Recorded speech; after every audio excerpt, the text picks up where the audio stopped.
19 տարի առաջ դեկտեմբերի 19-ին սպանվեց Երևանի քաղաքխորհրդի նախկին նախագահ Համբարձում Գալստյանը, նա ծնվել էր դեկտեմբերին ձերբակալվել էր որպես Ղարաբաղ կոմիտեի անդամ, դեկտեմբերին նշանակվել Երևանի ղեկավարի պաշտոնում եւ ազատվել դեկտեմբերին։ Նա այնտեղ էր, որտեղ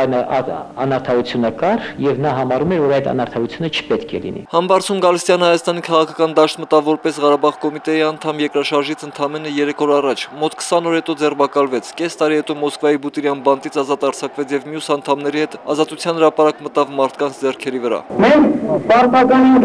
միայն մեր ժողովրդին մեր ազատության համար։ Հայաստանը դեռևս անկախ չէր, երբ 35-ամյա Համբարձում Գալստյանը նշանակվեց Երևանի քաղաքխորհրդի նախագահ, մասնագիտությամբ պատմաբան քաղաքագլխի օրոք Հանրապետության հրապարակից իջեցվեց խորհրդային պետության հիմնադիր Վլադիմիր Լենինի արձանը։ Այս մարդն է մեղավոր Նախիջևանը եւ Ղարաբաղը ադրբեջանցիներին տալու համար։ Քաղաքապետի պաշտոնում Համբարձում Գալստյանը առանց վառելիքի մնացած Երևանի համար Ուկրաինայից բերեց ածուխ, ասում են դա դուր չեկավ մարդկանց, որոնք ավելի թանկ վառելիք էին ներկրում եւ վաճառում Հայաստանում։ Իր աթոռը նա թողեց, երբ էներգետիկ ճգնաժամը եւ արտագաղթը նոր էին թափառնում։ Եթե կենթանի լինեմ Հայաստանում կլինեմ։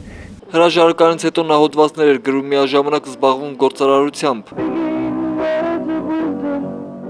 Նա սպանվեց, երբ 39 տարեկան էր, առ այսօր մարդասպանին չեն հայտնաբերել, նրա գերեզմանին մի խելոք մարդու խոսքերն են, հեղափոխությունները նախապատրաստում են ռոմանտիկները, կատարում են ֆանատիկները, իսկ արդյունքից օգտվում են սրիկաները։